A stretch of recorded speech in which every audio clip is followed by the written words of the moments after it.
Hello, my name is John Cornicello, and I welcome you to my series of live interactive photo conversations.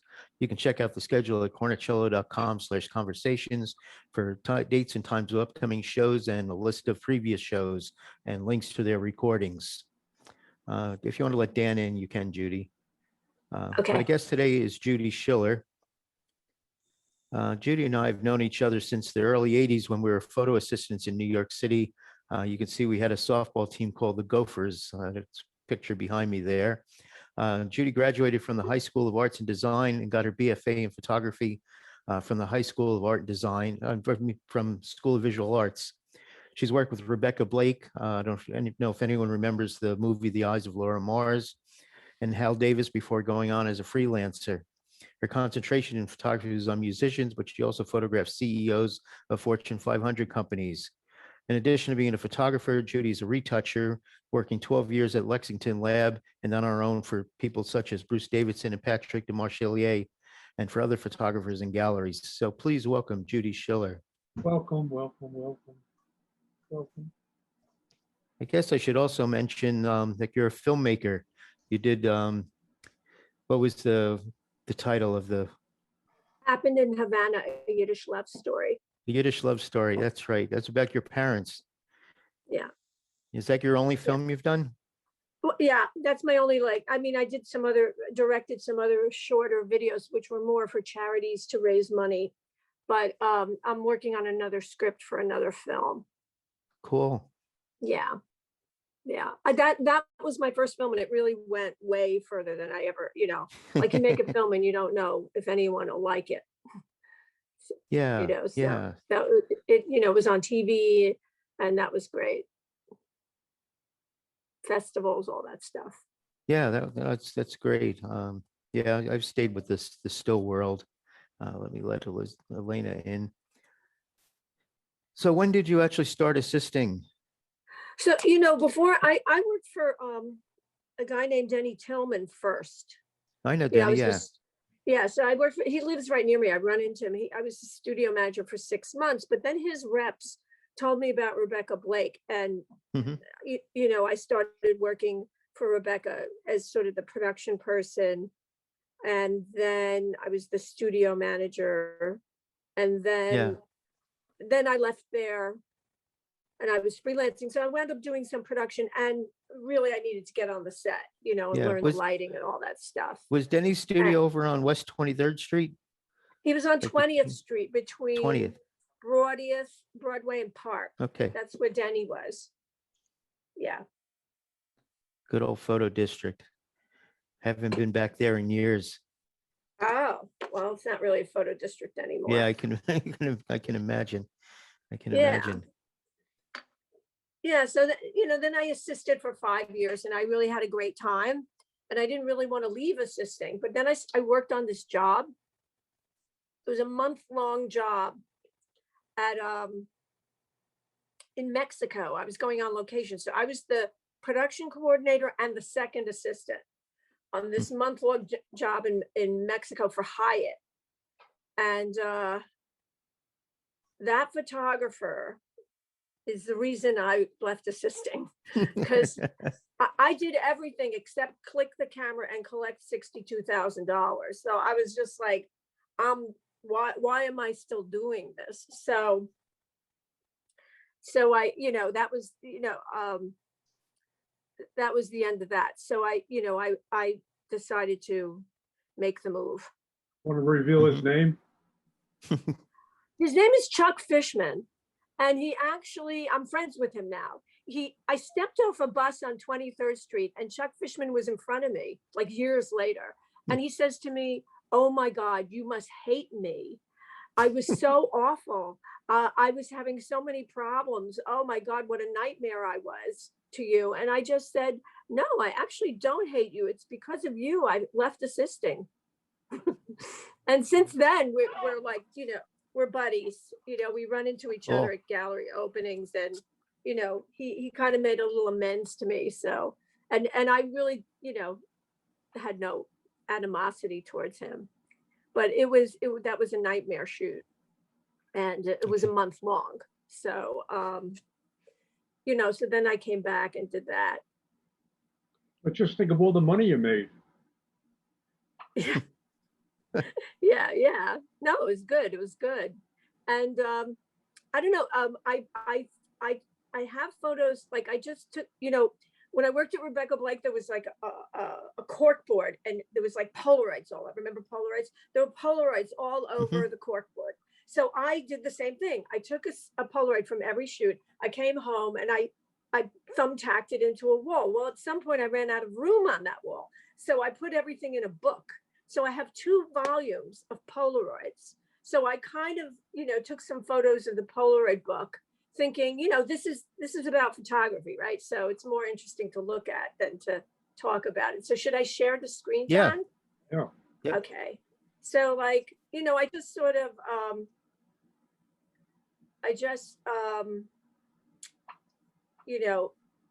this is like, this is from, like, it's dated, and RB means Rebecca Blake. So, that was, this is like, 83. So here you have the models from 1983. And, if anybody wants to say anything, and I just like, went through the Polaroid book. And let's see if I can share this, because it'll be more like, yeah. So I just like, this is from my days at Rebecca Blake. The Polaroids from all those photo shoots. And then I decided, so I was assistant for 5 years, and I decided I should work in a still life studio, because that's where the money's at, right? And and so this is me with the 8x10 camera at NIWA. I worked for a Japanese photographer who shot jewelry. It was very technical. I only lasted 6 months. I could not be a still life photographer. So, but I learned so much from him. NIWA was very, so this is like my hand, and then this is the model's hand. And so, there was tons of those where I was he shot De Beers. That was for De Beers. And this was the thing. Is it possible to make the images larger? Yeah. I had a lot of fun. I really have to say. And,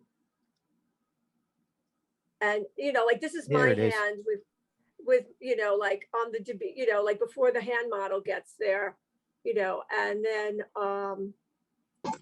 you were a hand in. I was a hand in, yes. And then this is, this is, You can leave the screen share on. And there's the hand models, this is for some De Beers thing, and it was like, it was analog photography where it's 8x10. This is an 8x10 Polaroid, actually. So, it was, it was like the view camera, multiple exposure time. That's what it was. And I had a lot of fun working. I didn't last very long, but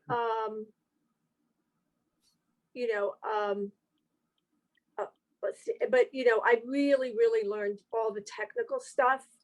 And so like I love this. This is an 8x10 Polaroid, and he had like this specially built plexiglass thing that was like almost like a bank light, but it was made out of plexiglass. And he put all these lights under the plexiglass. And he sent me out to buy the flowers, the fish, and the fruit. And I love NIWA. He's still, his son, I think, is working for him. And they were like so busy, these guys. It was like a gazillion shots a day. But I really learned so many things from working at him. And so I was an assistant for a really long time. And I'll share this because I love it. This was like a cover. So that's Gregory Hines, and that was a cover for a magazine. But there's me testing the lights for the cover for the magazine. And these are tiny Polaroids. I think they're for Hasselblad Polaroids. And so that was, that's what you did, right? Yeah, I still have a bag of my Polaroids from the 80s. And then I worked for a guy. I really learned so much from a photographer named Ron Contarsi. I don't know if anyone, and this is we're still in the 80s, but Mhm. I'll share. So this is like in my Polaroid book. So there's Iman in 1987 with no makeup on, and then Mm. with some hair thing. Don't hate me because I'm beautiful. Some hair, shampoo-y thing. And so I just, she was, I thought, more beautiful without the makeup on. And she doesn't look anything like this because she's had so much face surgery. So that was, and then Ron did it with Kelly LeBrock. So I think I have Kelly LeBrock up here. If people don't want to watch this anymore, tell me and I'll stop doing the Polaroid. No, thing. this is This fun is so to there's watch. me standing in for Kelly LeBrock, and there's Kelly LeBrock with no makeup on, and there's me being silly, and then that's Ron Contarsi. I took the pictures of it. And then there's Kelly LeBrock with all her makeup on and all that stuff. So that was a fun. That was fun, and let's see what else I got. Oh, so I have the Polaroids of my first job ever. I became a fashion photographer, and then I didn't. I realized I shot 2 jobs, and I realized, boy, did I make a mistake. And I thought, okay, what do I want to do? I just spent 5 years on a portfolio and working for all these fashion photographers. What do I want to do? And so I really wanted to photograph authors and musicians. So this is my first job. This is Eddie Daniels with his clarinet. The teddy bear thing was some advertising thing I shot, which was silly. And that was my assistant, Ken. And I ran into a friend on the street who I went to high school and college with. And I said, what are you doing? He goes, I work at a record label. I said, oh my God, you have to save me. I don't want to be a fashion photographer.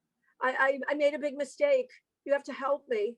So he worked at this little jazz label called GRP Records. And a week after I brought my portfolio in, which was full of girls in underwear, in bathing suits and fashion stuff and beauty stuff, and the creative director liked it. So he gave me a job a week later shooting Eddie Daniels publicity stills.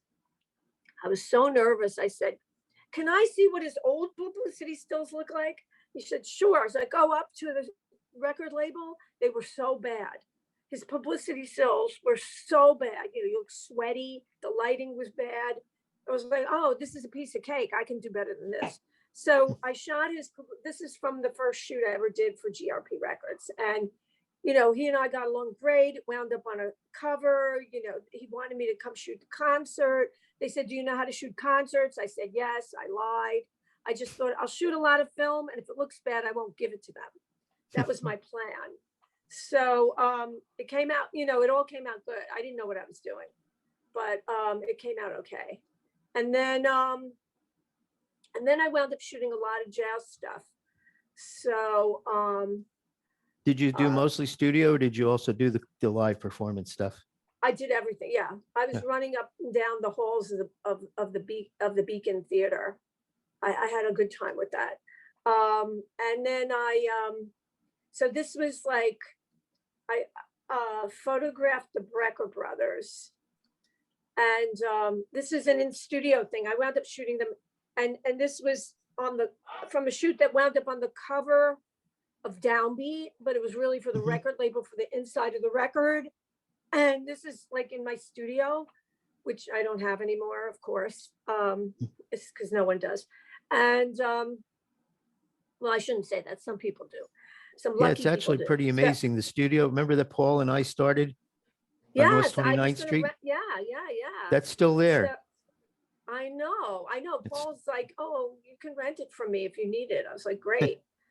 So, I wound up shooting the Brecker brothers, and actually I just got a call from somebody who said, yeah, I'm doing a book on the Brecker brothers. I want to buy some pictures from you.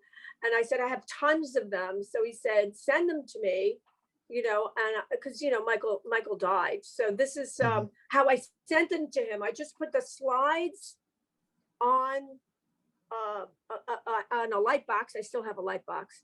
And I thought, I don't want to scan all this stuff. I have like 90 slides.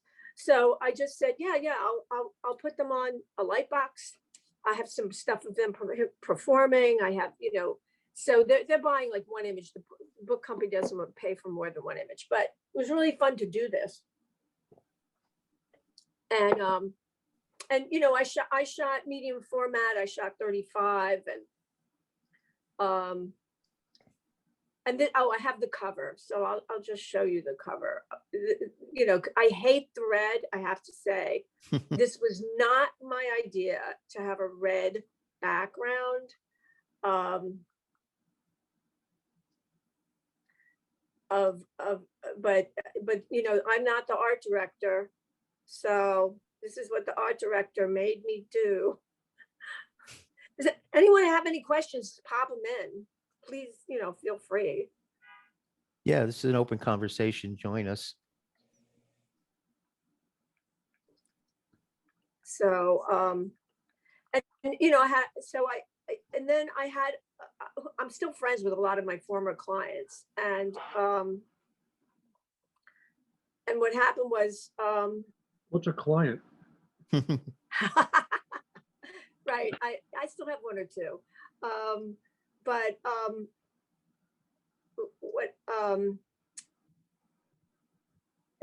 what happened was one of my clients was writing for a Japanese jazz magazine, and they paid so much more money because it was in yen and it was like the late 80s, early 90s. And he took me along. I didn't know who anybody was. I didn't know who any of these people were. So, but I found out. So that's McCoy Tyner and Lou Rawls on the stage of Carnegie Hall. And the sad part about this is I don't have any of this film because, I didn't know, like I sent the film and the slides to Japan and I've never gotten them back. And Yeah, I'm not alone with that, I'm sure. But you're young and you don't have the money to go making a million, dupes. And it was, timely, like you didn't even have time to do it because they were expecting the film right away. So I didn't even keep an outtake from this, which I'm really sad about. But that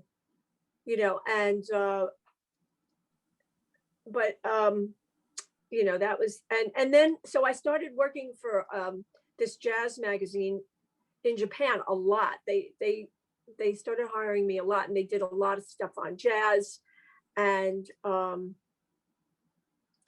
so what's interesting is, this is in my apartment because this is on a Sunday because they like needed this right away. And I didn't have to, I said, well, I can't rent a studio. Okay, she'll come to your house. That's Cindy Blackman, who's married to Carlos Santana. And, but at that time, nobody, and she's a drummer, and she came to my apartment. I don't have that chair anymore, but I still got that brick wall. And we did, I'm glad someone laughed. We did, this picture on a Sunday in my apartment, and it wound up in I can't remember the name of the, the magazine. I truly can't remember it, but it was a very famous Japanese jazz magazine. Mm-hmm. And then this is my favorite. So I shot this. I have a friend. I don't really shoot that much, but I'd like to. So I shot this ad for my friend who plays, baritone saxophone about a year or two ago. This is from a year or two ago. And this is a composite of 3 photographs. So of course it's digital now, we're in digital land, but she didn't like her hand. I used a different hand. we had to, I used something for the little box. I shot the box close up, popped it in there, and so this is 3 photographs, into one. But I love this ad because it's kooky and, she's wearing these huge glasses and that was really fun to do. I think we shot it at my house. And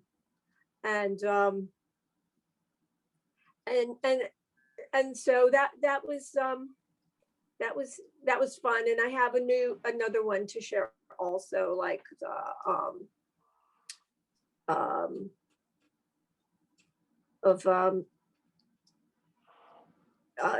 this was for some big ad. Oh, so this is for Esquire.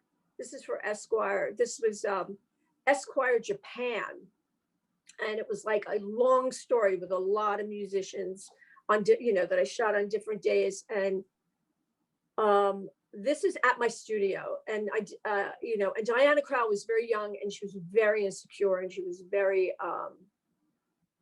she was not easy to deal with, but, I had already photographed her before. So, I had to win her trust. And I love Cassandra Wilson, so that's on the couch at the studio and I'm on a ladder. So, and this is film, we're still in film, it's the 90s or something like that. So that was, no one has anything to say, no questions? Okay. It's a quiet it's crew just so fun. far, though. What's that? It's fun. It's just fun to watch. Okay, well, I thought, I should just show pictures because we're photographers, and, and so. So how did you end up going into retouching? Okay, so I got a job at Lexington Lab, printing Bruce Weber. I got a part-time job because nobody tells you that if you double your income, you're going to need more money for taxes. If you're like, and so there you are, like the first year in business, you double your income. Wow. Okay, good. And then the accountant goes, oh, by the way, he tells you on April 1st, by the way, April 15th, you need to write all these checks. So I ran into a cash flow bind and I took a part-time job while, at Lexington Lab. And, through someone I assisted, he said, call them, you know how to print. So I was printing and they said to me, we need someone to make contact sheets. Will you make contact? And people were very snobby there. They were very like, I print Bruce Weber, So I didn't care. I was just there for the money. So I said, yeah, I'll make contact sheets. So they're good. Okay, good. We're going to pay you $2 more an hour. Woohoo. So, so I'm working in this little tiny dark room. I'm making contact sheets. I'm bored out of my mind, but I'm doing it. And I'm working, everybody there is a photographer. There's only 15 employees. It was really, and then what happened was I'm there about a year and a half and there's a Ralph Lauren ad, the horses, the polo, and up in the corner is a Winnebago sticking out through the trees. And they're like, we're going to have to retouch this. Oh, it's not a fiber print. We got to reprint it. So I said, well, I can cover up the trees. I can cover up the Winnebago. You want me to? No, you can't. I go, yeah. I'll just paint another tree. I'll retouch another tree on top of the Winnebago and it'll all blend in. They didn't believe. So then I did. So I said, well, you can't use this print anyway. It's RC. So I sat down, I painted a tree between the, over the Winnebago. And they looked at me and said, why didn't you tell us, how to retouch? I said, could you never ask me? You were only giving me $2 an hour. No, $2 more. Anyway, so they took me out of the darkroom. That was it. They piled the boxes of the prints on this table. And that was it. I was like spotting there. And they basically said, we'll take you any hour you'll give us. So I said, okay. So if I was shooting, I wasn't working there. I'd be like, oh, I can't come in next week. I have like 5 days of shoots. Okay, fine. And, or if I'd be like, oh, I'm not shooting next week. I'll be in every day. They'd be like, okay, fine.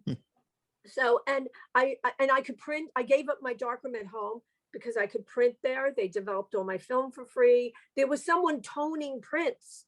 So I would just say, oh, could you make this like a sepia? Can you tone this print for me? Yeah, leave it there. I'll tone it for you.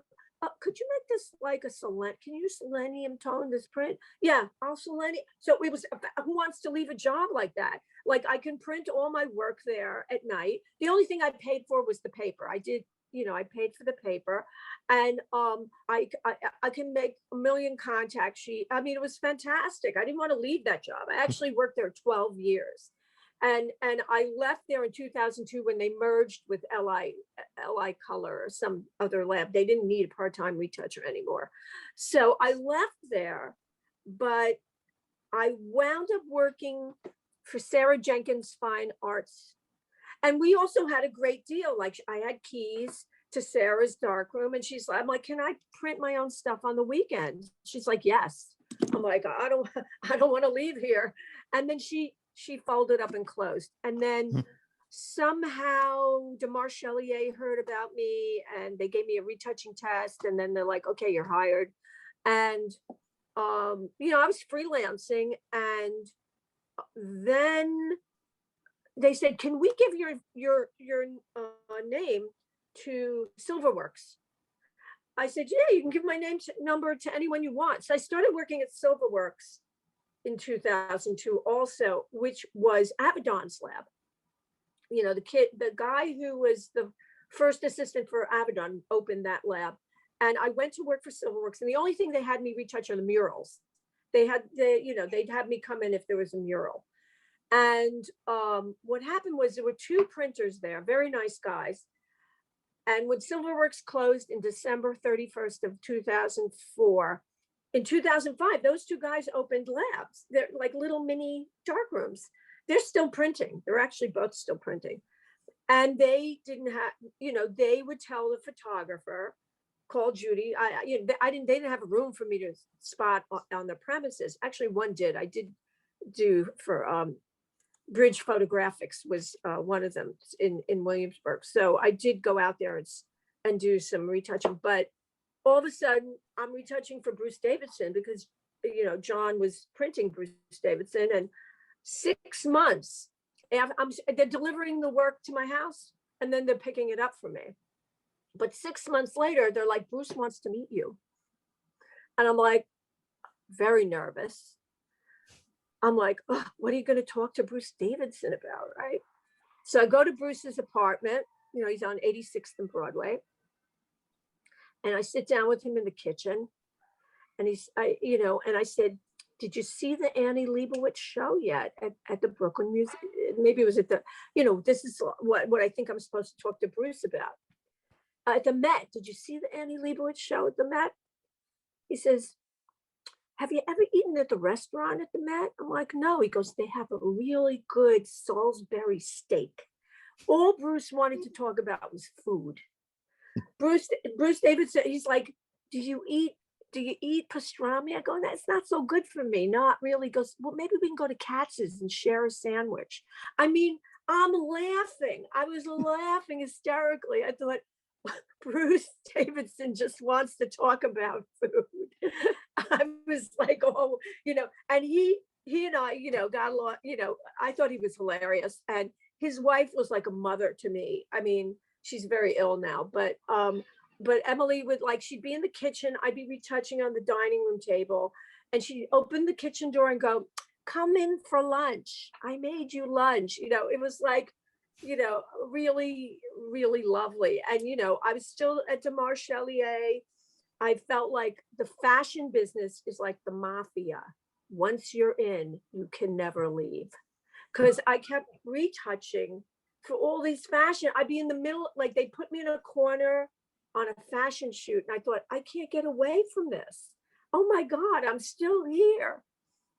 So I was working for Bruce. I was working for DeMarchelier, and I was working for a bunch of galleries. And I was working at a gallery, and there were these photos of Picasso by, I have a black with his name. I can picture him. He's short and very heavy.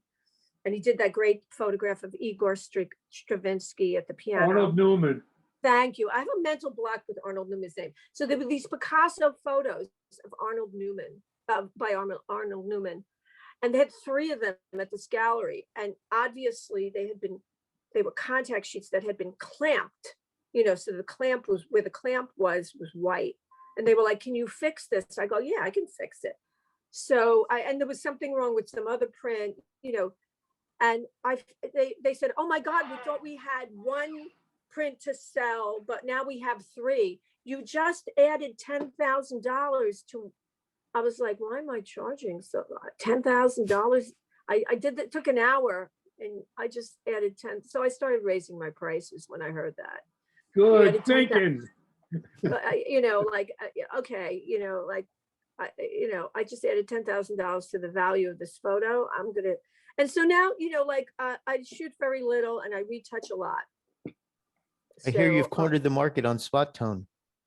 I have. I have about 12 years worth of it. Every time it's on eBay, I just contact the seller and say, name your price. So I've got like a ton of spot tone. Does that stuff ever expire? No? It But I dries don't- up and then you just wet it. It's wet and you just put it on something, it dries up, and then you add water. And actually I'm now equipped to do digital pigment archival prints. I have a kit for that. And I also am doing a lot of really old stuff now that's albumin prints. And so I only use watercolor on those. And I'm now about to learn how to mix gelatin. And what I'm going to do with that, a paper conservationist told me this. I can't, you need a 4-year chemistry degree to be a paper conservationist. So that's never going to be me. I'll be 90 by the time I get that degree. You have to be, chemistry is really hard. So they showed me how to mix gelatin. And what I'm going to use it for is like when the emulsion comes up from the base, like it curls, you have a bad crack, I can use the gelatin to actually glue it down and it'll be archival. So I'm going to experiment. That's going to be my new skill. And I retouched for Bert Stern for a bunch of years. And Wait a minute. So the gelatin is archival? yes, because the gelatin, it's photographic gelatin from this one place called Talus, T-A-L-A-S. Talus or Talus? Yeah. No, Talus is a big book binding company. Yeah, they're well known in the industry for supplies. So I bought the gelatin and it's powder. Yeah, Talus. Here, look, Talus. So I bought the powder, and I bought some beakers, and it's what's made the surface of the print of a silver gelatin print has gelatin in it. Yeah, Talus, I think Talus used to be on 27th Street across from my last studio. Okay. So it looks like they're in Brooklyn now, but yeah, they're very well known. They do. They're in Brooklyn. They're on Morgan now they're in Brooklyn. Avenue. Morgan Avenue in Brooklyn. That's Right. where I bought the gelatin from, which is, it's granular. It's granular. You do know that this is exactly how Breaking Bad started. Powder, beakers, chemistry. So you were saying you started working for Bert Stern then? Yeah, I retouched for Bert for a long time. And I used to call him Uncle Bert because he was like a curmudgeon-y old Jewish man, like one of your uncles. And I was called Bert Stern, Uncle Bert. And I really wanted this one print, which I own, actually. I finally bought it when Liz Taylor died, the photo of her on the set of Cleopatra.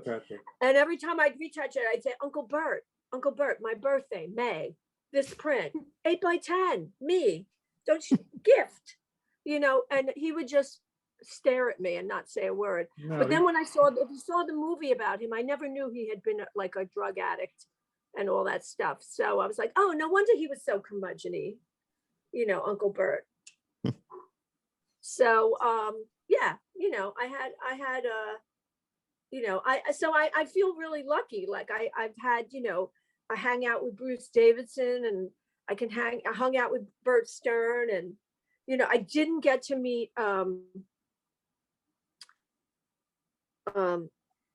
Saul Leiter. I'm really sorry. But I did go to his memorial service, and I did retouch his work, at his gallery for a long time. But I did not get to meet him, and that was, but I did, get to meet Elliot Irwood. I don't work for him, but my friend is his printer, and so I bought a print from him, and he offered me a second print for nothing. And I was like, Nice. I said to my friend who prints, I said, what did you tell him about me? Like, did you tell, like, he said, oh, he just thinks you're an artist. He feels bad taking money from an artist. Like, great. I have 2 prints for the price of 1. So, so it's been fun. It's been fun. I'd Yeah, like to shoot more, but. Yeah, I'm thinking back to our days when you were at Rebecca Blake's and we did or you did the Duran Duran covers. That was And we my had the- idea. Because I said, aren't you bored with fashion photography? You've done this like a million times. Don't you want to do something else? She says, okay, get it. I said, don't you want to shoot like rock musicians? She says, go get it for me. So I sent her portfolio to Rolling Stone, and the first job they gave her was shooting U2. But this is like 1983. It's a quarter-page shot of U2. I didn't go. I don't. They weren't at the studio, so I don't know where she did it. And then the music stuff started to pour in, and I said, "This is way more fun than like how many models can you shoot before it gets redundant?" So, that's just my opinion. I know there's people who love doing that forever, but anyway, so she started shooting the music stuff, and she went to Australia to shoot the cover of a Duran Duran album, except it was Australia. So I had to wait in the studio till 9 at night, because it's like 9 in the morning in Australia. And, I had to wait to do, so I could call them in Australia, because she wanted a tiger. I had to get, and of course, there's no computer. It's 1980, I don't know, 3 or something like that. And, so anyway, it was very So fun. you needed a live tiger. We needed a live tiger. So I remember, wasn't there George Schellfauer over on 31st Street, the taxidermist, had all these Oh, animals for photo yeah. shoots? Yeah. Yes, there was. Yeah, I remember him. They're actually still in Connecticut selling eyes. Did we lose Judy? No, I'm here. Oh, okay. There you are. Yeah, so Yeah, Duran Duran, and then you did a party for them at Studio 54. I invited my parents to that party. Here, My I'm mother gonna was share. dancing with some gay black guy on the dance floor at some point. Yeah, and she, yeah, you were smart. You actually brought a camera. I didn't. You hired me for this one, actually. Oh, so much for me. It was Nick Rhodes' 21st birthday. So she There it is. made me go to the concert. She didn't want to go. She's like, you have to go. You represent the studio. So she made me go to the Duran Duran concert at Madison Square Garden. And of course, it's 14-year-olds. It's like teeny boppers, right? But I'm sitting with the whole group of old people, and they're all mouthing the words to the song. And I'm like, this is weird. So I tap one of them, and they told me they're all the parents. The parents, their first trip to New York, all the parents of everyone in Duran Duran. So of course I had to go to the backstage party. I hated it. So I sat with the parents and told them all about New York and what they had to see. That's what I did at the backstage party. And that was the day that I think one of them met his wife. And I gave her the pass to go to the backstage party. She worked at some modeling agency. I don't remember which one. So there's that. And I don't know. I mean, I have one, I'll share one. I have one, you know, I don't really have, you know, I can't really show you any of the retouching I do for the famous people, right? Because it's like not allowed. So, but I do have. Judy, where are you located now? I'm in Chelsea. I'm in the same apartment I've been for over 40 years. Really? On 19th Street between 8th and 9th. Yeah, I'm not going anywhere. They'll take me out in a body bag. Poo-poo. So here's, I mean, Bruce took this and said, do you mind me putting this up on Instagram? I said, yeah, do whatever you want. So that's one of his pictures from, you know, Subway. the civil rights thing. Yeah. So that's one of the few pictures I have retouching of me. So just have that. Nice. And I'll just share that, like, one of the perks, this is a big perk. This is, I'll share the big perk of my career. This is the best day of my career. And so I will share it. There we are. Mr. Mandela and the Secret Service. I photographed Nelson Mandela in 2005. You know, the music business went bye-bye, and I knew that it was going to go bye-bye in the late 90s because I kept reading articles after article about this digital stuff and, you know, like sharing on the computer. And I was like, I better find something else to do. Well, I just fell into, I mean, I fell into everything. I fell into the retouching. I fell into the music business.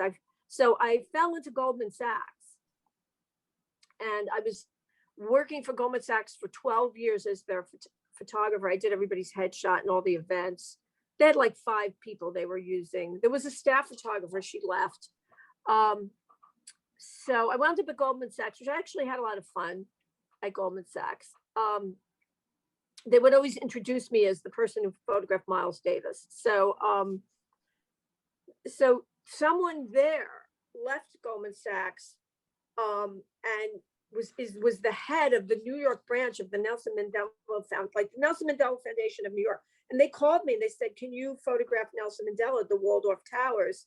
You know, we're having a dinner honoring him. And, you know, I guess all these people really donated a lot of money, and they got their picture taken with Nelson Mandela, and I did it. So Nelson Mandela, his eyesight was ruined from working in the salt mines, and you couldn't use no flash. So I had a digital camera. I rented a digital camera. I really didn't know digital photography that well. Even in 2005, I was very stubborn about going digital. And I had a digital camera. I had 2 digital cameras and 1 film camera. And I would take I used them all because I couldn't bring any lights. And this man is grabbing my camera off my shoulder. And he looks and he goes, he's from Africa. He goes, I am not trying to steal your camera. I said, I know that. There's Secret Service people all over the place. I know you're not trying to steal my camera. He goes, how are you so close? I'm taking pictures, because I had a super wide on it to get like the group shots. And so he said, would you like me to take your picture with Mr. Mandela? I go, well, it's not really kosher for me to go doing that when I'm working. And he said, he goes, Mr. Mandela, stop right now. He was already standing. He goes, I'm going to take your picture with the photographer. So I hand him a camera. He goes, what do I do? I was like, so I go, you focus here and you click here. And I didn't know if it'd even come out. So it did come out. So I got to have that, which was very special. I mean, to be in the same room with him was special. He was amazing. Nelson Mandela was amazing. I have a question. So, yeah. So, what picture did you make with Miles Davis? Oh, I've got that here. So I have a whole history with Miles Davis. I'll show these now. So I was an assistant for 5 years, and I worked for someone who was photographing Miles Davis for the cover of MBM magazine, which is called Modern Black Man. And and I took, so of course I took the shot that was the group shot, like the publisher from the magazine really didn't want to say, I want my picture with, because we need a group shot of the whole crew. So I took the group shot of the whole crew. And then if they said, yeah, but Judy wasn't in the picture. So the photographer took all these, Miles Davis like grabbed me. And there's like all these photos of me with, I'll show you some more of those photos of me and Miles Davis. They're kind of really fun. There's a bunch of them. And the photographer died of AIDS. This photographer died of AIDS 2 days after his 31st birthday. And he had given me the slides. So there's this is from the cover of this magazine. And I was like I was like, I didn't know anything about Miles Davis. This is 1986. And I had not, I knew about Ella Fitzgerald, and I knew about, Sarah Vaughan, and I knew about Billie Holiday, but I did not know anything about Miles Davis. So I was kind of a little arrogant with him. I think he liked it, actually. And then like, the photographer was very nervous about this photo shoot, and he was very kind of quiet. Stephen O'Coin was a very kind of quiet guy. And he'd say to me, Miles was licking his horn, and the photographer said, what am I gonna do? His pink tongue is gonna be in the middle of every picture. I just said, tell him to put his tongue back in his mouth. He goes, you do it. I said, Miles, put your tongue back in your mouth. We've had enough. And he goes, oh, okay, I'm sorry. The photographer said, I don't want anyone touching the Polaroids.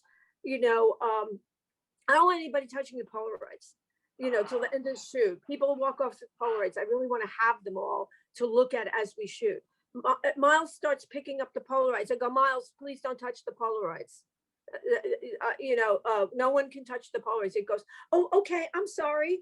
Like, I was like, he had just played Saratoga Jazz Festival the night before, and he was playing a tape of his concert. And I said to the photographer, are we going to have to listen to this all day? And he says, I don't know. I go, oh God. And so, so I grabbed, I grabbed his horn, and then he put his arms around. Actually, there's another picture, I didn't find it, where he tries to kiss me. I'm like trying to get away from him, like, get away from me. And so 2 years later, I'm like working in the jazz business, and I get to hear Miles Davis live. This is at the Beacon, and I'm like I'm shooting for a Japanese magazine, I think. I don't know. I did more than one photo shoot of Miles Davis, but I heard him live for the first time, and I was like, because I couldn't understand why everybody's kissing his butt, and I'm like, oh, now I understand. Once I heard him live, it was like, oh my God, now I understand why everybody. So, that was like. Did the magazine run that one? No, they might have. It was like, I have it somewhere, like the tear sheet. They might have run that. It just looked like that slide was backwards. But I also photographed him at another. There was a little tiny jazz club.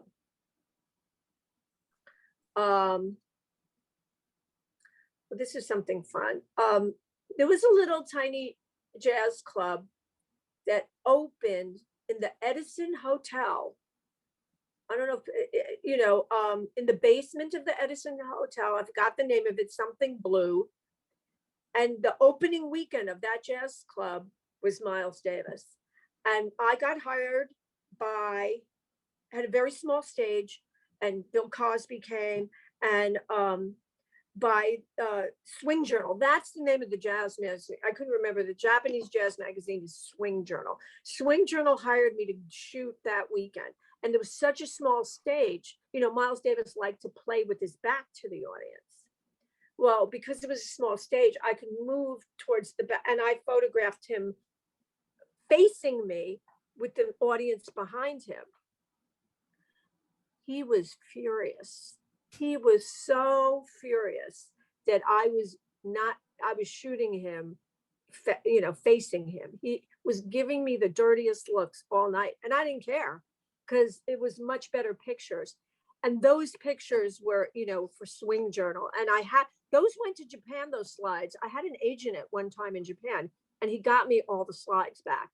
He got me all the slides back from Swing Journal of Miles Davis. So I still have those. Nice. There's like 90 of them. But you know, Diana Krall, I mean, she became a much bigger deal, you know, but Diana Krall, I was so tired of the whole, dress. I thought jazz musicians should look like rock musicians. Like I used to ask everybody to take their shirt off. So I made her put overalls on, you know. I was like, why don't you perform in overalls, you know, like, and spike your hair. And, you know, this is like the mid-90s. I said, aren't you tired of trying to look like, you know, wear glamorous clothes? Because, you know, we did do that. And I was trying to do something. So I asked every jazz musician to take his shirt off.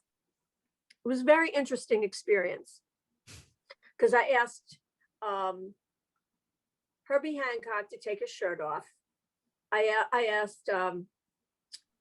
asked everyone to take their shirt off, and no one would do it. I was like, come on, don't you want to look sexy? Ugly George does the same thing. And here I was, like, you know, asking all these famous jazz musicians to take their shirts off. That was like my fun thing. But nobody, I was just, you know, I even like,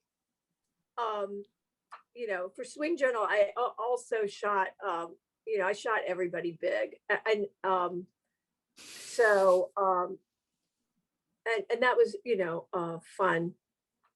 And I'm still friends with some of, you know, a lot of those people. So this is just like, I was in a hotel room with a journalist and Herbie Hancock, and he was running so late. I had to take this picture like while he was being interviewed, which actually came out, those pictures came out beautiful. And I used a hot light, you know, I purposely wanted it to go orange. I was trying to do, you know, fool around with that stuff, you know, hot light with daylight film, all that stuff, cross processing. I was having a good time with that. I asked Herbie to take his shirt off. He wouldn't do it. I said, well, if you were a rock musician, you would do it like that. You would have no problem. You would have no problem. Was this during the interview, like you asked him? No, like maybe after the okay. interview. Celeste is asking if you're thinking about writing a book about how you fell into all these opportunities and adventures. I don't know. I'm not really a writer. I'm not a wordsmith. I'm not a wordsmith. So yeah. Do folks in the audience have questions either about Judy's photography or about retouching and spotting? Do people even know what spotting is anymore? Yeah, I'm curious to hear that you use water with the spot tone. Usually, I thought it was just spit. Using your touch. That's what I remember too. Like I remember you just touch the end of your tongue with the brush and then into the spot tone. Well, I'll real share a pros little use company photo flow. secret. I'll share a company secret. So sometimes there's schmutz on the print, and they're like, "Can you get it off?" Right? So, you know, you might use PEC 12. You might use water. I don't use those things. I take a Q-tip and it goes on my tongue. And most of the time, the schmutz comes off. So whatever enzyme is in your saliva, people are like, oh my God, you got rid of that. How did you do it? I'm like, company secret. Can't really tell you. But it's, Jim asked if the spit is pH neutral. Is it archival? That's a good question. I can't answer. I'm not the paper conservationist. It depends on what you had for lunch, I think. You had the pastrami at Katz's Deli. Yeah, right. Right. Yeah, and a half sour pickle. I miss good pastrami from New York. It's a heart Second attack Avenue and a Deli. plane. Yeah, Yep. Second Avenue Deli, not Katz's, if you want good pastrami. Oh, yeah. I did look it up for human saliva, and the pH ranges from 6.2 to 7.6, and 7 would be neutral. So it depends on the day and the person. Thanks. There you go. Hopefully you got a normal person. I mean, you know, anybody in this industry would be Normal in way this over- industry? No, Not a no, chance. No. You know, when I was at a gallery, I just worked on a Robert Frank photograph that was damaged, and it was very exciting to do that, you know, to put on my little gloves and get to touch it.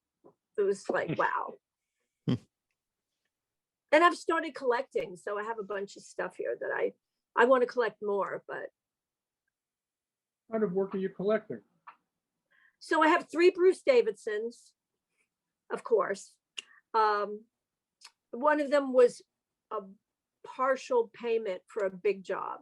I asked him if he would include a photograph, which he did, the photo of my choice, which he did. He did. And then he gave Smart. me 2 as gifts. He gave us a wedding gift of one, and he gave me a Christmas gift of another one. So I've got 3 Bruces. I've bought 2 William Kleins, because I've been retouching William Klein at Howard Greenberg for a long time, and I love his work. So I have 2 William Kleins, 2 Elliot Erwitz. I have a Japanese photograph by Ogawa. If you Google K. Ogawa, he died in 1939. He hand-colored Japanese, he hand-colored like flowers. He did, 8x10 prints of flowers and then color them. And I did a collection for someone and bought one. Has anyone heard of Kati Horna besides me? Katihorna. Oh, no. Okay, Kati Horna was a Romanian Jew, and she was living in Paris. And in 1940, she was invited by Mexico to go to Mexico City, where she lived for the rest of her life. And she hung out with Frida Kahlo. And I retouched a collection of her work for a private dealer, and I fell in love with her work. It's beautiful. It's very surreal. And I bought one. I bought a Kati Horna, and I'd like to buy some more of hers, but it's very, very expensive. So I don't know if I'll do that. And I have a Sid Kaplan. So Sid Kaplan, did anyone go to SVA besides me and have Sid Kaplan as a printing teacher? Am I the only one? All right. In Sid this Kaplan group. was my, no one else? All right. Sid Kaplan was my printing teacher. He was Ouija's printer. He's 81. And he's now my client. So he can't retouch anymore. So, because he's 81. So he comes over, he brings me work, of course, before COVID. Now I meet him downstairs when he brings me work, but he would come over, I'd give him some salsa, and he would talk to me for an hour. And I love Sid. He's like a character out of a Woody Allen movie. And I bought a print from Sid. So I'm happy that I have a Cool. print from Over in the Great. chat, Celeste is asking what you use as a resource for fixing and retouching colors, the photo itself or the customer or other historical photos?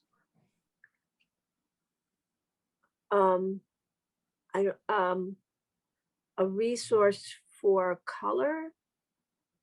I guess for matching colors in it. I'm not sure. Celeste, if you want to ask.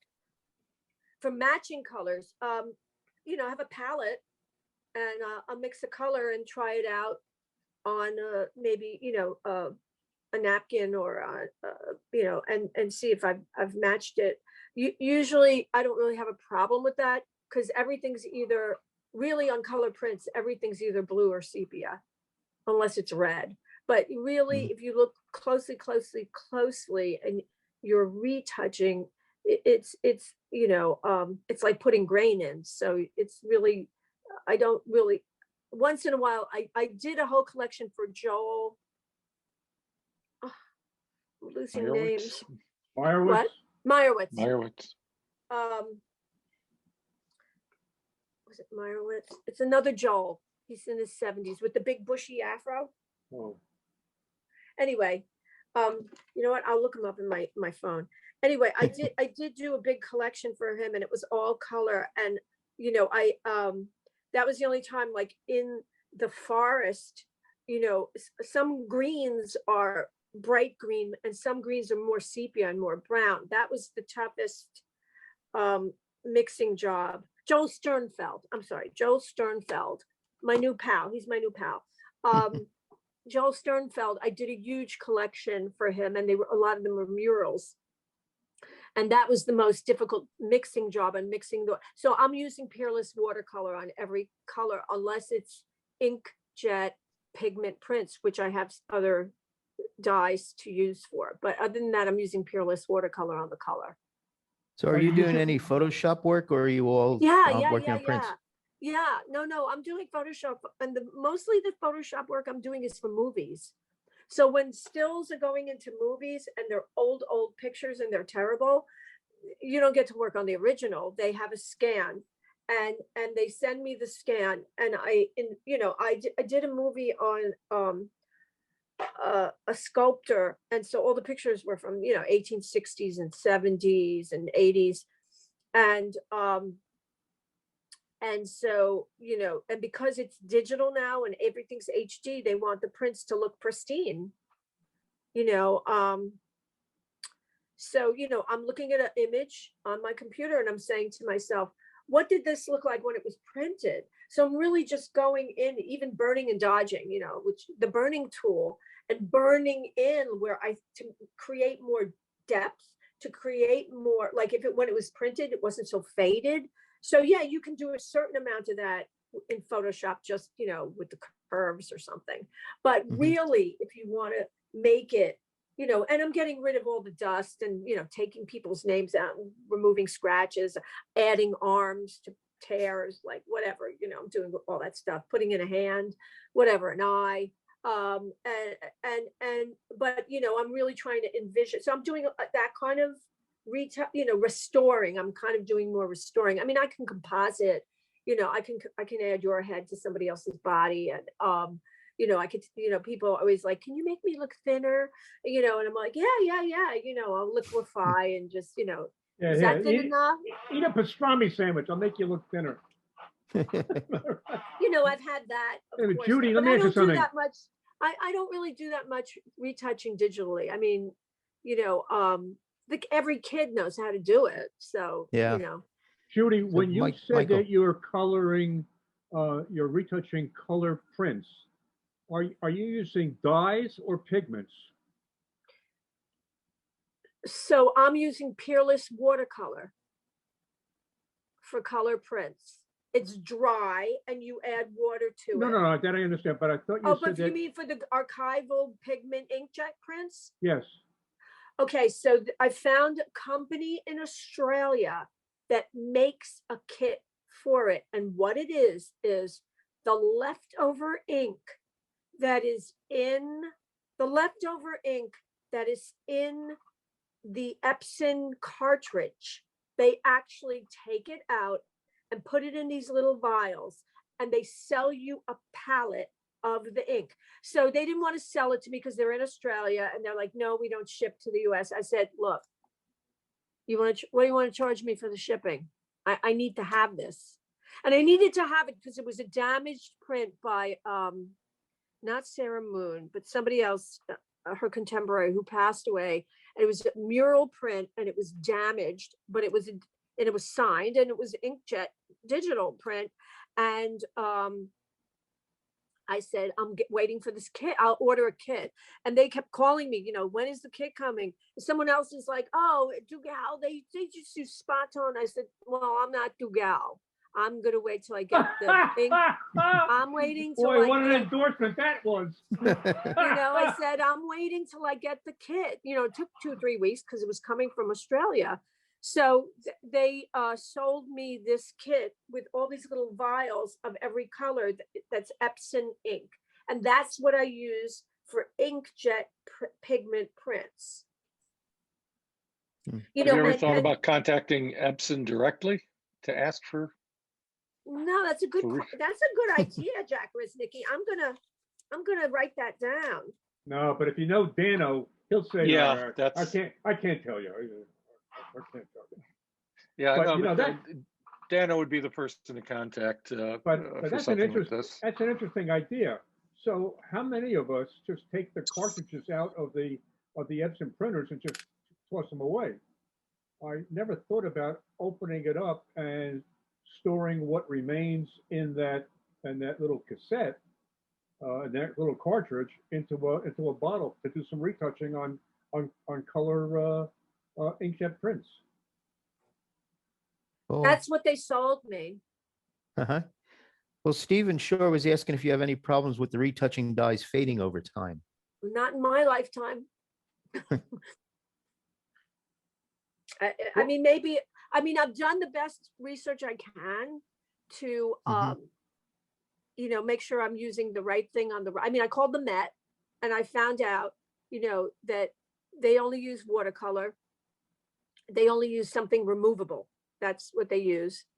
And I'm not using what I'm using, you know, I'm using spot tone, which is made out of silver nitrate on silver gelatin. But, you know, if I'll use watercolor if they don't know, like sometimes I'll be like, what kind of print is this? Oh, we don't know. I'm like, well, then I'll use watercolor.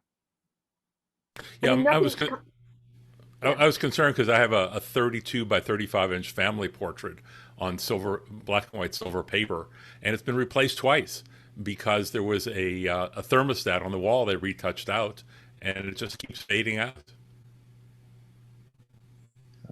Oh, yeah. Well, you know what? I think it was just this Robert Frank photograph that I did for an auction house. And I had all the spot tone that had been done like 50 years ago or whatever was actually, I could see all the retouching, like it, you know, and so I took it off. I took off all the retouching that was done 50 years ago or whatever, and I redid it because I could see it, and that's not good, right? So I do that a lot. I mean, I've actually retouched photographs that were retouched with fountain pen ink. I swear to God. I mean, I was retouching a photograph for Howard Greenberg. I can't remember the artist. Wasn't somebody I knew really well. And it was a picture, you know, taken from a Bronx old subway train, you know, of looking down from an L train, like the stairwell, and it was beautiful metalwork. And then you saw the street, you know, so it was like an early subway thing. And they said, oh, can you take this thing off? And, you know, I took a Q-tip, put it in my mouth. It was fountain pen ink. So it came right off. It was very visible. And then I took spot tone because it was a silver print from the 30s or 40s. And I just retouched. They thought I was a genius. They thought I was a genius. I'm going to be in New York the end of the summer for a few weeks. I may have to unframe this print and bring it with me and let you retouch it. Okay. Okay. I actually had a gallery owner from California say he wanted to watch me work. I said, fine, come on. So he came to my house and he gave me some prints. Actually, this is really interesting. This guy goes around the country and he buys photo collections from newspapers. So it's all those 8x10s that they actually used in an article. So, and of course they're all, you know, silver prints, even if they're on RC paper. And they're really interesting. I mean, he buys these collections of photographs and he sends me the ones that are a mess. They're, you know, they have like, you know, all sorts of stuff all over them to try and clean them. But he wanted to watch me work and he came over and I was like, yeah, you can watch me. I always have an audience. You know, I was doing a DeMar Chelier show at the gallery. It was all like mounted already, but it wasn't going to be framed. And I just sat on the floor, you know, retouching these huge prints for some show. And I turned around, there were like 8 people watching me. I was like, oh, I didn't know I had an audience. So I just fell into it when I was at Lexington Lab. And I started out painting at School of Visual Arts. So I know how to paint. And so brushes, you know, this is second nature to me. I just like, you know, to do it with and also I used to develop all my, okay, everybody went to school, photo school. You developed your own film, right? They taught you have to develop your own film. Well, you hang it in your bathroom, and of course dust gets all over it. None of us had like a dust-free anything. So my photos were so full of dust from the film I developed, but I loved them. And the teacher would be like, well, the only way you can save this is if you spot it. So I would spend hours until I figured out, why am I developing my own film? Finally, and so that's what I did. I used to spot my own photos that were full of dust. So that's how I learned how to do it. Judy, can you do me a favor? Just go like this. Wait a minute. I don't see a big picture of it. Oh, you got to say something. Just talk while you're doing it, Judy. Say something. Okay. There you go. I love it. Okay. Are you a lefty or a righty? Ambi. Oh. That way you don't rub your sleeve over what you just did. You can go in with either hand. I just caught a quick glimpse of it, and I said, "Wait a minute. Either my monitor is screwed up, or there's something happening with what the camera is seeing, with the two different color nail polishes." I love it. Sometimes you can't decide. That's right. That's right. Do other folks in the audience have questions for Judy? Do you have I an thought of an agent? No, I never had an agent in New York because I never wanted to do advertising. Jack? So everything with you is word of mouth? Yes, I have a very big mouth. It really all happened. Like I said, I fell into the record label, and then they recommended me to a radio station. Then all the people at that label went to other labels, so they took me with them. So I started working for other labels. I mean, I didn't just shoot jazz musicians. I shot Lou Reed, and I shot a whole bunch of other people. I photographed a lot of musicians, and then I fell into the Goldman Sachs thing too. Like the photographer there said, I sent her a picture of herself at a gallery opening. She was a customer of Lexington Lab. So she said, "This is the best picture I've ever seen of myself. Do you want to shoot events here at Goldman Sachs when I'm booked double?" I'm like, "Sure, why not?" You know Aaron Resnick? I think I do. Aaron Resnick? I do. Because he's friendly with Greenberg, but he also did that iconic book on Eating Delancey. Eating Delancey. That's right. Eating Delancey. I have to look at that. Yeah. Jack, you were going to ask That's something? one of the pictures. Bruce gave me this photograph as a wedding gift of those three men with the glasses in the exact same position at a cafeteria on the Lower East Side. And I love that. He gave me that gave us that as a wedding gift. So that's one of the pictures he gave me. Try now. I'll try.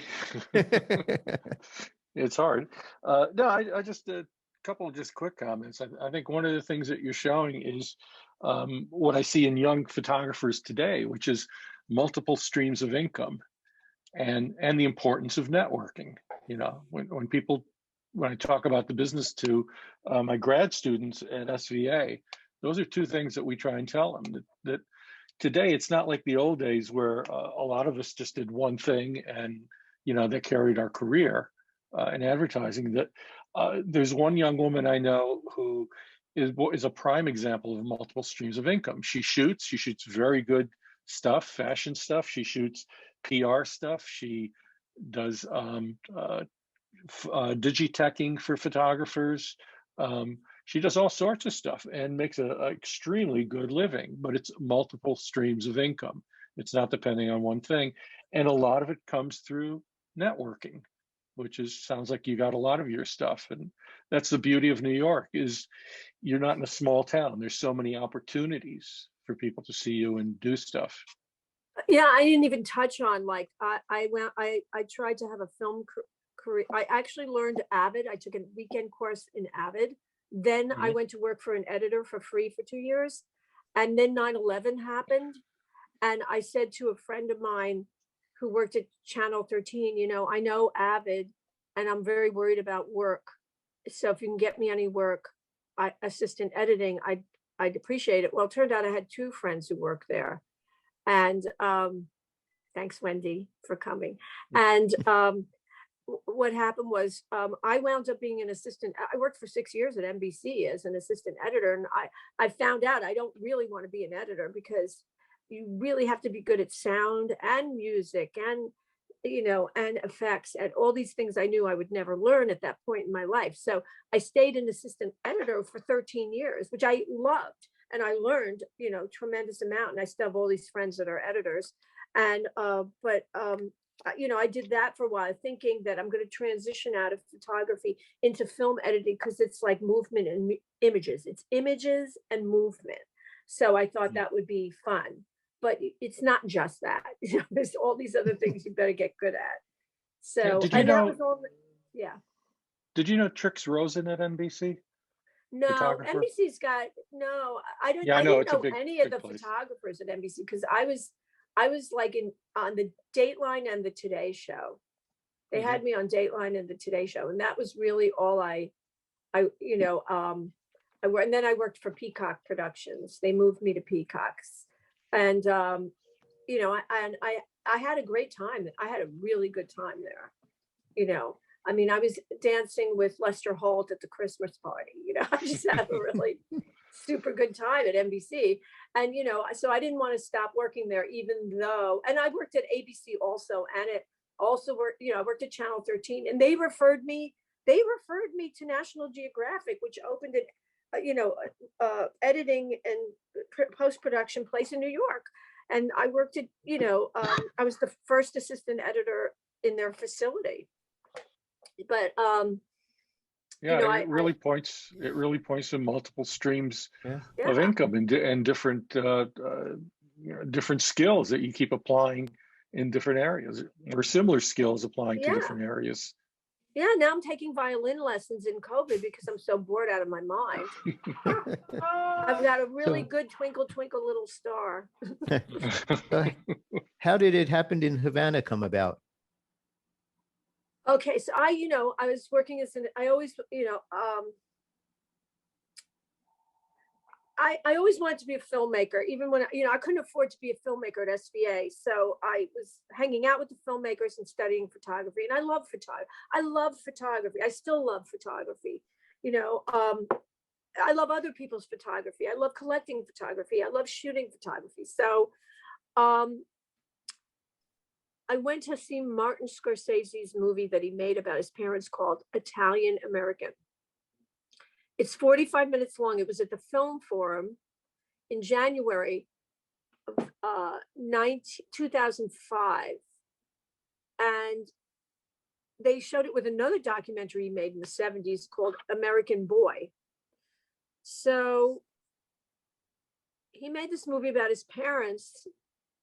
He didn't really have any footage. So my dad and my aunt and my uncle were all camera buffs, film camera buffs. Really, my father should have been a cinematographer instead of an accountant. So anyway, what ended up happening was Martin Scorsese's from the Lower East Side. And I have tons of home movies from 1931 on of the Lower East Side. I walked out of that movie and said, I'm gonna make a movie about my parents. So I filmed them in March of 2 months later. I brought a cinematographer. Actually, the woman who shot the movie RGB lives across the street from me, and she shot my film. And I brought a sound person and a B camera person along with me, a list of questions. I sat my parents down and I interviewed them. You can go to the website, you can watch the trailer. And it, was on Vimeo, but it cost me a lot of money to keep it on Vimeo. So if anybody wants to watch it, I'll just send you, it's on Vimeo, password protected. I can send you the link if you want to watch my little film. Because I've already been in like 8 film festivals. It's been on Channel 13. It's been on, it is on Channel 13 many times, and it's been on PBS in Miami and in Palm Beach, and so and it's been written about a lot. It was an article the day they showed it in New York the first time. The free paper had like an interview with me, and a friend of mine who does PR offered to do it for free, like to do PR for me. So she got me all this stuff about my film. Was like, I was on a radio station. She got all this stuff written up. And it's in 4 universities. They bought copies, DVDs for me to show, like, so it's at NYU, I think UCLA, Wake Forest University, and a school in Miami. There's also a school in Miami. I've sold 4 copies. Did you do any of the filming on this in Cuba? No, I had tons of my dad's color 16mm footage from the 40s and 50s of Cuba. And I Nice. used my dad's footage in this movie. He had no tripod. He had a little handheld thing that looked like a box. And he was an incredible cameraman. None of it is shaky. He had no tripod. And so, I used my father's footage, but I did go to Cuba. Thank God we went in 2019. Thank God. Yeah, I've been there twice. It's great. The picture behind me now is one of the squares. And then there's also all the cars. Oh, the cars. Yeah. It was like a little bit of I was very worried when, I'd be doing a lot of crying there, but I didn't. I really didn't. It was really wonderful because it's where my parents met. My grandparents couldn't get into the US after World War I, so they went to Cuba, and they loved it so much they stayed. So, yeah. Cool. Anyone else got a chance to ask Judy about her projects and all these great things she's done? Such a quiet audience. It's Monday. Monday, huh?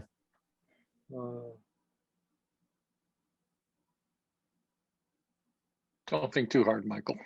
Yeah. I can't. You'll burn the house down. Look, I got a shirt. That's so, and look at all the chromes on that light box. And I'm going nuts with this thing already. Did everybody see the movie The B-Side about Elsa Dorfman? I never even heard of Elsa Dorfman. It's a great documentary about her. She just Was she died. the one in Carnegie? Carnegie Hall. Yeah, I met her there. Elsa Dorfman lived in Cambridge, and she did all those really famous pictures of not Jerry Rubin, Allen Ginsberg, and Errol Morris, who I love, did a movie on her called The B-Side, and all her best work is those 20 by 24 Polaroids. She somehow managed to get a hold of one of those. There were only 4 in the world. She got a hold of like a 20 by 24 Polaroid camera and did Polaroid portraits of people. It's really an amazing film. That's like it's called Vermic. What? That's like Vermic Lish, isn't it? Isn't it Vermic Lish that has the 20 by 24 or had it? I don't know, but she died at 83 in 2020, not of COVID, and she and Errol Morris did this movie about her about 6 years ago. I love Errol Morris, which is why I wanted to watch it, but I didn't know who she was. And she's a fantastic photographer. I highly recommend it. John, you and I are thinking of the same person too, who had a studio. Yeah, there was someone who shared. Yeah, Judy, does that sound familiar? A woman photographer who was up in one of the upper floors of Carnegie Hall. And she just passed away this past never lived in Carnegie 2020. Hall. No, it was a similar name. I'll have to look it up later. Yeah. Yeah, I'm thinking of the same thing, John. The same person. Yeah. Well, cool. This has been a lot of fun. We've gone in 90 minutes here. Thank you, John Yeah. C, for inviting me to Sure, come on your sure. show. Here, I want to see the And trailer thank of you the to my movie. friends Dan and Joanne and Mary and Ronnie. Yeah, think Judy, if my- you can, send me the and link my to the cousin- trailer. Can you It's, get if you into the just go to chat? the website, it's right on the website, which it's What- just, it what happened in website? Havana.com. Okay. It Yeah. happened in Havana.com. I'll Yeah, let people know that. yeah. Cool. And again, behind me now is our picture from the early 80s. Yes, There's from our Judy over baseball. my So there shoulder. were four teams and we would play each other. We were the Gophers, but there were Yeah. there were the F stops, the Gophers. There were four teams.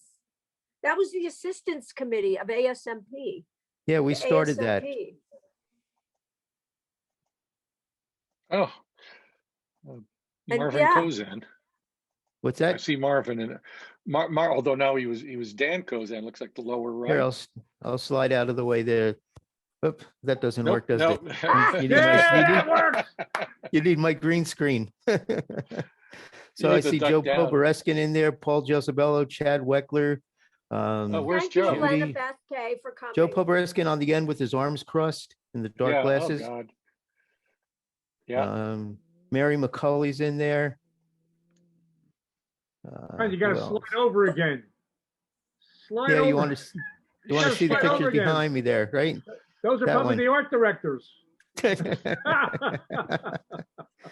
Anyway, Hey, Judy, you talked about that picture where you had the red in it that you didn't want, and it brought up the old joke. How many art directors does it take to change a light bulb? How many? Does it have to be a light bulb? Right. You know, how many account execs does it take to change a light bulb? How many? Hey, personally, I love the light bulb, but the client's out of control. You know, I got Old so jokes, jaded. old I got jokes. so jaded. I got so jaded from advertising photography before I even started shooting on my own. I really just got jaded from watching everybody I worked for shoot. I was like, I don't want to do that. I don't want you to be in control of me on the creativity end. I want to be in control of the creativity end. So, you know, I know that's where the money was, but you know, what could you do? I did Yeah. fine. I mean, I had a good time. That was more important to me. I didn't have kids to support, so. yeah. There's a clear picture of the group now, so you should be able to see Ah. everyone. Are they coming through? Yeah. Oh yeah. Those are fun times in Central Park, and then we'd Oh, party John, you look so afterwards. cute. So young there in that lower corner there, Hey, across John, from did you I buy was one Chad. of those? terrible at playing bass. I was terrible. We all were. John, It did wasn't you about buy- baseball. Did you buy one of those things that's behind your chair? Yes, And yes. So what I'm using is a green screen that attaches to the back of my chair. so it's not. It really isn't wide enough. It's about 4 feet. I mean, I can move my camera back and go to a longer lens and it'll cover it better. But yeah, I can just pop all these things in here as different backgrounds. The real moon or The other moon is better. anyway, thank you all. This has been great. I'm going to stop the Facebook share for right Judy, now. thank you very much. Oh Yeah. no, Very, thank you. It very was much. Thank you great. so much. It's great Yeah, to this have was a you lot with the of fun. Hollywood Squares. Be with you on Hollywood Squares. That's what I call Zoom. This was a lot of fun. Great Yeah. stories. Great stories. Thanks. Thank you.